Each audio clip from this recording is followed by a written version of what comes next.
आपण पाहताय प्राध्यापक डॉक्टर मच्छिंद्र सत्य यांचे लोकसंवाद न्यूज. सत्य जे तुमच्या समोर.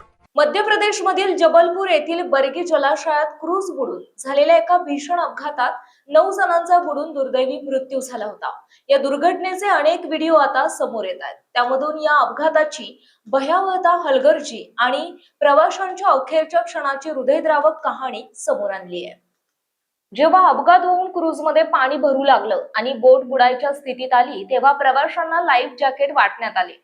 दरम्यान संपूर्ण क्रूजमध्ये गडबड, गोंधळ आणि भीतीचं वातावरण निर्माण झालं होतं.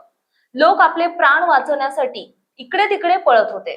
पाणी झपाट्याने वाढत असल्याने सगळेजण एकमेकांना लाईफ जॅकेट देण्याचा प्रयत्न करत होते.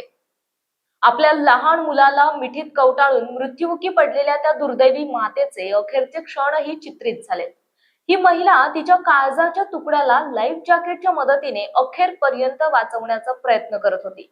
मात्र दुर्दैवाने तिचे प्रयत्न अपुरे पडले. या मायलेकाचे मृतदेह एकमेकांच्या कवटाळलेल्या स्थितीत सापडले तेव्हा तिथे उपस्थित असलेल्यांचे डोळेही पाणावले.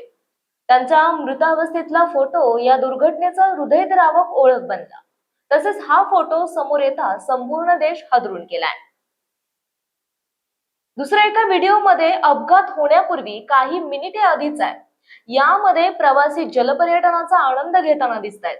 तसेच पुढच्या काही क्षणात मोठी दुर्घटना होऊ शकते हे त्यावेळी कुणाच्याही ध्यानी मनीही नव्हतं. मात्र त्यावेळी तेथील हवामान काहीसं प्रतिकूल असल्याचं आणि वेगाने वारे वाहत असल्याचंही व्हिडिओतून दिसत आहे.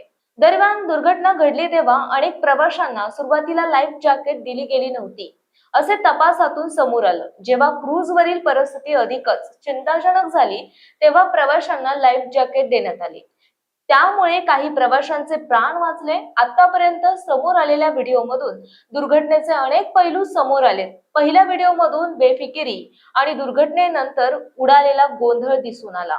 दुसऱ्या व्हिडिओमध्ये परिस्थिती सामान्य असल्याने कुणालाही पुढे काय होणार याची कल्पना नसल्याचं दिसत आहे.